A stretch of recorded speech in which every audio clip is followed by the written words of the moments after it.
شوف أنا مش أقول لكش الزواج شيء غلط، بالعكس، بس في المرحلة الغلط وفي التوقيت الغلط عاد اقتلك. تخيل معي شاب عاد بيحاول يفهم نفسه، يعني ما زال يحاول ايش الشيء الذي بيحبه وايش الشيء الذي بيكرهه، بعدين يدخل فجأة على مسؤوليات بيت كامل، زواجه، إيجاء، أقساط، ضغوطات وحاجة خيرات. يعني بالله عليكم متى يفكر بحلمه وهو مش قادر يشتري لنفسه كارت نت؟ يا برو تعال نفكر مع بعض تفكير شباب واعي. شوف، هذه الزواجة وهذا حلمك، ايش حتختار؟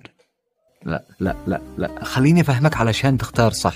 ركز معي، أنت الآن شاب في بداية عمرك، وأنا عارف إن نفسك في زواجي، يعني هكذا حركات رومانسية خايف تنساها ومواضيع شباب كلنا دايرين بها. يعني معك حلم، معك طموح. الآن أنت بتحلم بمشروع، تحلم تكمل دراستك في الخارج، تحلم تسافر، معك حاجة خيرات، وفجأة يدخل في راسك موضوع الزواج وتتزوج، وفجأة كل طموحاتك تتحول لفواتير ماء، فواتير كهرباء، فواتير مصاريف البيت، أطفال، حفاضات، جيران، ولو مش عارف ايش دخل الجيران. المهم بتتجمع عليك كل هذه الحاجات لأنك بتصبح مسؤول عن أسرة، مسؤول عن رواح.